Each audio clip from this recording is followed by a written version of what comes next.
नमस्कार, मैं हूं आपके साथ अंजना और आप देख रहे हैं सम्यक महाराष्ट्र न्यूज। आइए बढ़ते हैं आज की बड़ी खबर की ओर। देश में कोरोना से 12 मौतें, 1083 एक्टिव केस, यूपी में पहली मौत। बिहार दौरे में पीएम मोदी के नजदीक रहने वालों की कोरोना टेस्टिंग होगी।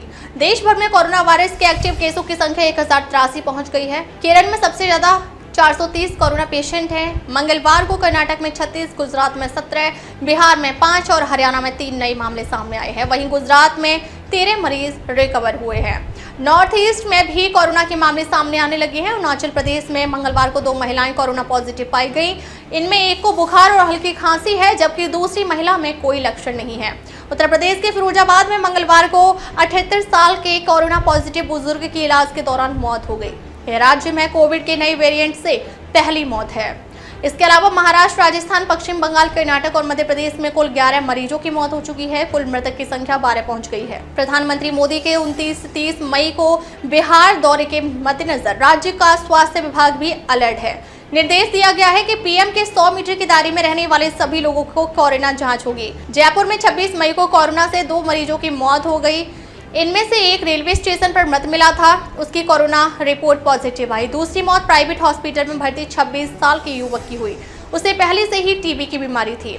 वहीं महाराष्ट्र के ठाणे में एक कोरोना पॉजिटिव महिला की इलाज के दौरान मौत हो गई। ठाणे में भी 25 मई यानी रविवार को अस्पताल में इलाज करा रहे 21 साल के युवक की मौत हो गई। उसका 22 मई से इलाज चल रहा था। इससे पहले 17 मई को कर्नाटक के बेंगलुरु में 84 साल के बुजुर्ग की मौत हुई थी। स्वास्थ्य विभाग ने बताया था कि बुजुर्ग की मौत मल्टी ऑर्गन फेल्योर की वजह से हुई थी। 24 मई को उनकी कोविड रिपोर्ट पॉजिटिव आई थी। केरल में 2 लोगों की कोविड से मौत हुई है। भारत के कई राज्यों में कोविड-19 के मामलों में बढ़ोतरी के बीच देश में 4 नए वेरिएंट मिले हैं। आईसीएमआर के डायरेक्टर डॉक्टर राजीव बहल ने बताया कि दक्षिण और पश्चिम भारत से जिन वेरिएंट की सीक्वेंसिंग की गई है वे LF.7, XFG, GN.1 और NB.1.8.1 सीरीज के हैं। बाकी जगहों से नमूने लेकर सीक्वेंसिंग की जा रही है ताकि नई वेरिएंट की जांच की जा सके। मामले बहुत गंभीर नहीं हैं और लोगों को चिंता नहीं करनी चाहिए, बस सतर्क रहना चाहिए।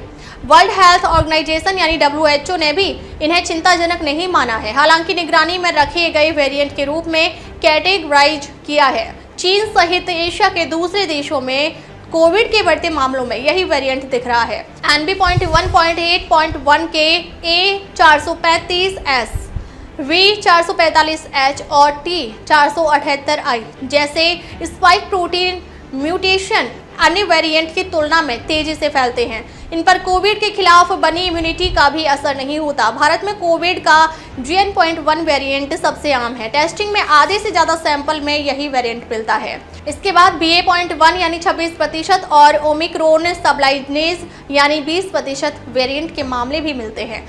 GN.1 ओमिक्रॉन के BA.2.86 का एक स्ट्रेन है। इसे अगस्त 2023 में पहली बार देखा गया था।